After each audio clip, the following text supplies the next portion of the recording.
Rick. Hey, Keith Jones. Yeah. Pump up the jam, buddy. Let's pump up the jam.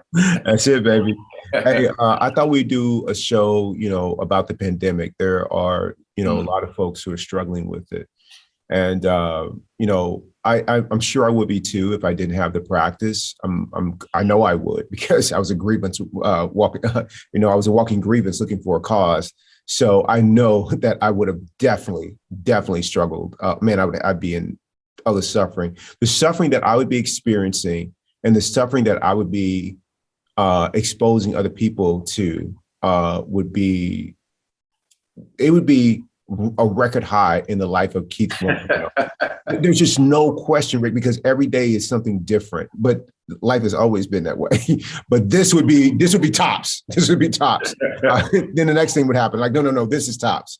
And so I would just my whole life as Keith 1.0 was just completely reactive. And who wants to be around that? And so all the folks who are around Keith 1.0, huge apology. I didn't know any better. I didn't know any better. That's okay. We were in the same place. It's all right. As my mom says, man, you do better when you know better. So wise woman. Exactly, man. So I was asking one of my good friends, man, Jon D'Cunha. He is a cardiac thoracic surgeon over at Mayo Clinic. And we developed this amazing friendship. Every time I see him, Rick, man, it's like when I see, Brian Chung and Brian Hardaway and Draz, man, and Pete, is every time, and Tim, every time I see him and you guys, you just start smiling, man. Like you just start smiling because you're just so joyful. And this is what it's like with him, man. He's amazing. So, and we've really been open and we've shared some things, man, about, each other and been very vulnerable because we want each other. We want the other person to see us clearly, Yeah. And so he's just really great. So I was asking him, I stopped by his office yesterday and you should see my gratitude, man, because he's always in surgery. He's doing something. He's a chair of the cardiac thoracic surgery department. So whenever I walk by his office, which is maybe once every couple of weeks, his door is always closed. He's not there. He's somewhere saving a life, so he shouldn't be there. And so this time he was in his office, man. Dude, you would have thought it was my birthday. How happy I was, man, to see him. But that's the kind of joy he brings, man. I'm happy to see everybody. He brings that kind of joy, man. I hope I show up to people like that, sprinkling kindness and whatnot. But that's what he does for me. So anyway. I'm asking him, in his office, he asked me to come in, we sit down and, we just kind of fellowshipping together. And I said, hey, somehow we got on the pandemic. I said, how's your day? He's like, oh, it's another day. I got, these cases to do. I got a couple of cases and here's something that we're doing. And I'm so interested in what he does, man. This is PhD, MD, super smart, humble, servant leader, Rick. And he's become more of a servant leader not through the successes in his journey, but the challenges. Those are the ones that have really helped him evolve to who he is now. And the practices as really, deepened that for him. So we got on the subject about the pandemic because it was related to some of the things that are happening, in healthcare and particularly also at Mayo Clinic. So I said, what are 3 lessons that you've learned since the pandemic? Now, if I ask that question, now I'm going to get a different answer to that question, depending on whether or not you got some kind of spiritual practice going on. And let me tell you, Keith 1.0 would have been like, you want top 3? Dude, sit down. This is going to take a minute. So, but he said, man, he said, number 1, connect. Connect. The importance of connecting with the humanity and other people. Key for him. That's number 1. The importance of that. Number 2, to be flexible. Isn't that the truth? and number 3, be vulnerable. Wow. So, I mean, he went through each one of those and what they all mean. So we got to have him on the show one time, Rick, the 3 of us, and have him share a little bit about, what that is for him, all 3 of those. And so maybe we'll do that, next week or in the future. But when you think about the 3 lessons that you have taken from the pandemic or are taking, what are your 3? Well, gosh. Well, first of all, I think that I'd love to meet him. And I think, again, we ought to have a show where you bring in these people that you're working with and let them riff and let them talk about some of their amazing epiphanies in life. The three things that happened, I think, for me with the pandemic are the importance, number one, of having a practice, having a routine that kept me aware of what I am about and what I want to be about, what my lacks are and what I need to work on, and to stay in it with physical fitness and nutrition and the spiritual practice. That's number one. And the pandemic, because so much of it was remote, allowed me to have more time in the house, which allowed me to have more time for reflection. I think the second thing was to look at the future in a little different way. Instead of taking it for granted, because I'm older and in a vulnerable area for death or severe morbidity because of the disease, that I couldn't take any more days as a given. And so I started living my life in a way where I have death right over here, right over here. We're having a little conversation. I'm not happy to meet him, but I know he's right there, right? Okay. Not just yet. Yeah. We got a little standoff going for a moment. But that really puts the pressure on you to live the way you want to live, damn it, and get rid of the goofy silliness, which pretty much runs our daily lives. And then the third thing I think that was really impressive for me was to understand the temporariness, the changeability of all things. Here we have a worldwide pandemic. Who would have thought that something that happened in China affects somebody in Mesa, Arizona? And then I realized the interconnectedness of all of this and the amazing vulnerability that we all have as human beings to being wiped out, and how quickly change happens overnight, and how the world had to adapt, and how some people are just left at the wayside because they can't adapt, and others have thrived. And then that brought me to one last thing. Those are my three, but the one last sort of the mechanical process for all this was always for me reading and meditation. And the one book that I read during the pandemic that I thought was incredibly powerful was written by a lady who I love, a great author. Her name is Sarah Bakewell, Bakewell, Sarah Bakewell. She's written a lot of stuff about historical figures that she doesn't know, but she draws out really interesting, important things that she thinks they stood for. She wrote a biography of Montaigne. Montaigne was a French philosopher, nobleman who lived in the Renaissance period in the 1500s in France. And he was really one of the first essayists. So I'm reading Bakewell's take on Montaigne, and every essay that he has and every aspect of his life that she discusses came back to one important fact, and that was he was obsessed with figuring himself out. And so every one of his essays and all of Bakewell's interpretations of his essays go back to the notion of, okay, what am I about? Why do I think the way I do? How do I find happiness? What are my fetishes and why do I give into them? What are my near-death experiences? What have they taught me? And the idea is, who am I and what do I know? And so the book is made up basically of 20 essays that she takes, Montaigne's essays, that she sort of converts and interprets in her own way.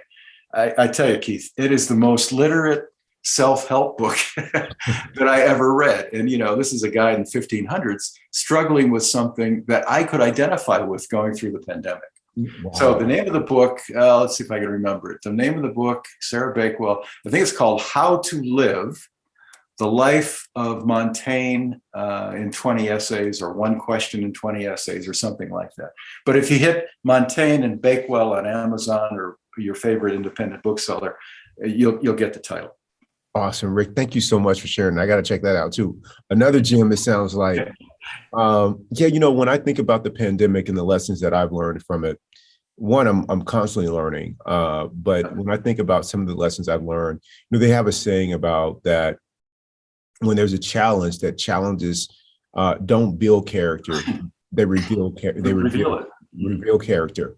as it relates to the practice, I'd like to take it a step, further for me is that what they reveal about me is it reveals like my habits, and where they are. So challenge reveal my habits, and beyond that, they really help illuminate what my sense, highlight what my level of consciousness is in that moment. And that's what I think the pandemic has done. My level of I'm not what's the word I'm looking for? I don't take for granted, because it is taking a commitment that I am very grateful for the way that I responded during the pandemic, because it's revealed my level of consciousness. And what I mean by that, so I think that's number one on my list. It's one of the things I've gotten from the pandemic is the importance of being conscious. And here's how that looks is, had I not been in this practice and been conscious, it would have been very challenging, if not impossible, for me to consistently see the humanity in other people, regardless of what has happened.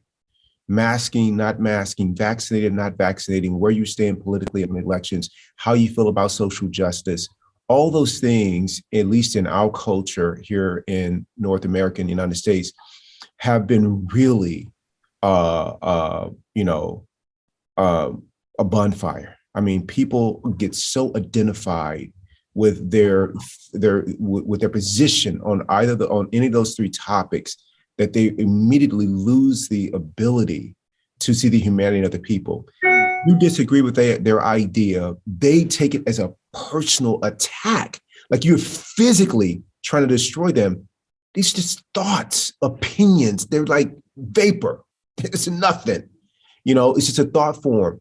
And so I would not have been able to do that if I was not rooted in my practice during the pandemic. So what the pandemic did was it pushed me to my edges.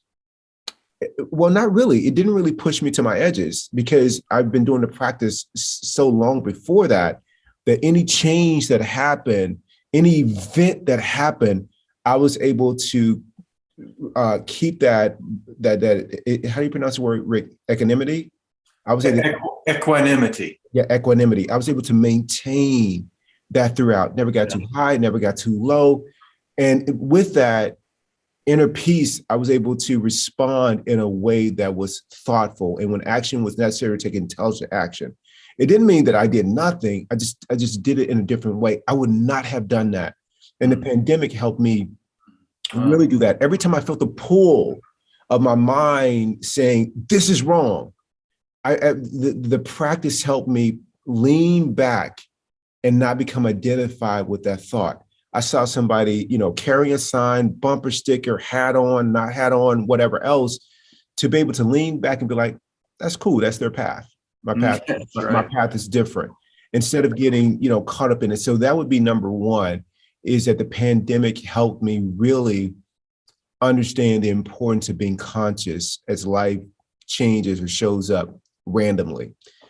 Number two, what it has done it's really helped me the connection piece, and that which is also tied to consciousness. Man, before the pandemic, the way that you and I did podcasts was we do it once or twice a month, and you would be so gracious in driving from Sedona to the studio here to sit with and do a show with me. That's how we did it.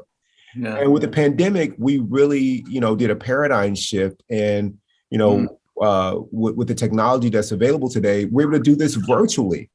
So, great. I mean, we went from maybe like 70 podcasts to over 200 now. I mean, because we have this platform in which to do it, and we were both open to doing it in a very different way. I hear people, and that's what Dr. D'Cunha talks about in terms of flexibility, because they're so used to doing things in person and resisting that some things could be done virtually or different. They continue to suffer with another alternative. No, it's not the same, but it's not supposed to be the same. It can be different and beautiful and wonderful in its own way. And so so the pandemic has helped me with that piece of it in terms of the connection. And then lastly, what have I gotten from the pandemic? One of the things I've gotten from the pandemic, or a lesson from it, is what you said, the importance of working on being self-aware. Like, that is absolutely key. When I become self-aware, it allows me to create space so I don't become identified with my thinking, my thoughts, and my narrative.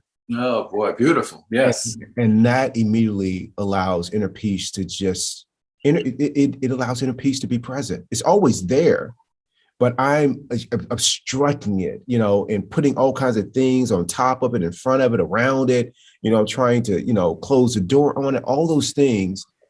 But the pandemic has opened this door for me to reflect, like you've done, not to ruminate, because those are two very different things, or to worry, be, mired in obsessive thinking, in anxiety. No, not that. But to really take space and be the observer of my thoughts before they become narratives. And when they do become narratives, to take space from them and, choose not to identify with them. And I think that's something that you do incredibly well. Your example has been a gift to me. And watching Jon D'Cunha, watching the way he moves, man. Like, we're on this text thread with his group in cardiology. In cardiac thoracic surgery. And when something happens with one of his members of his team, Rick, he's the first person to acknowledge them, man. Like, first one, like, he's that in touch with what's happening to his team members. Recently, they had a member of their team pass away.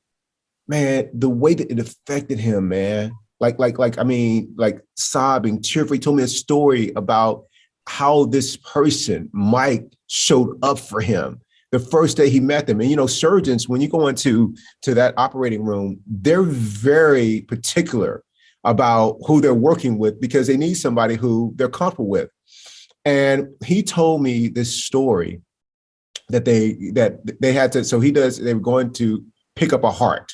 And I don't know if you know what happens, Rick, when, I'm not going to mention any patient information, so there's no HIPAA violation here, but they're going to pick up a heart. And so as they're going to pick up this heart, they got to take a Suburban to the airport to get on there. So when he gets on the airport, the guy goes, "Hi, Dr. D'Cunha." The first time meeting, like, it's 2 a.m. in the morning. The guy's showing up 2 a.m. in the morning, like, we're going to do something special here, right? So they get to the airport, they fly, they land where they need to land. They got to go in there, and they have to, the donor, they have to remove the heart. Like, I thought, like, hey, you get there, the heart is already in an igloo, and you just pick up the igloo and you walk out. No, they got to take the heart out.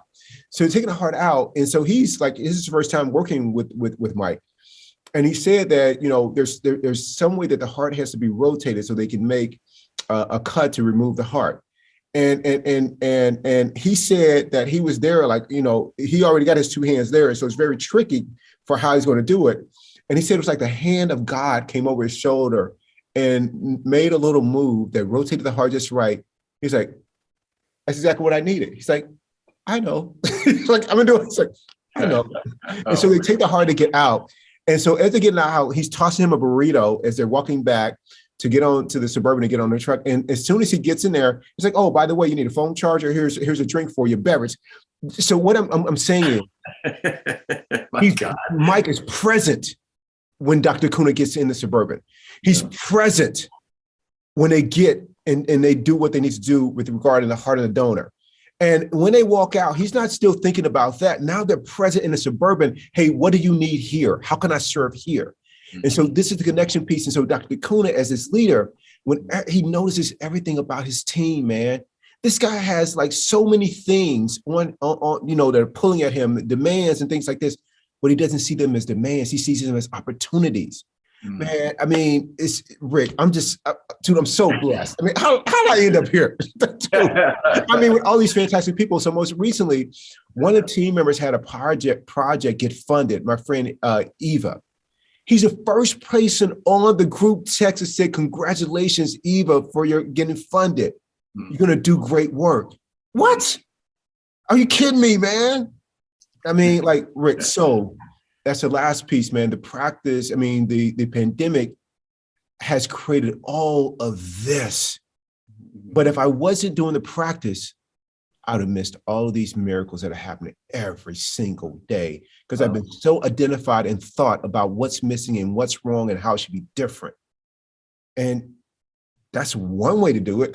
So, but there's quite another, Rick. So I'm just going to end there, man. Let you send this out. No, I'm enthralled. I just want to meet this guy. Let's turn everything off, give him a call, and I want him in my life, man. This guy is incredible. Wow, Okay. congratulations. No, we attract the circumstances that we find ourselves in a lot of time. I don't want to get too mystical about it, but I do think there is an attraction that has to do with you being put in a place by circumstance that you need to grow. And that's clearly what's happened, I think, with you and the doc and your experience at Mayo's. And they're lucky to have you, my man. They're very lucky to have you. And I am too. I really love you and appreciate you being in my life. I learn from you all the time. Oh, wow. Wow. Thank you, Rick. I love you, man. Adios. Adios.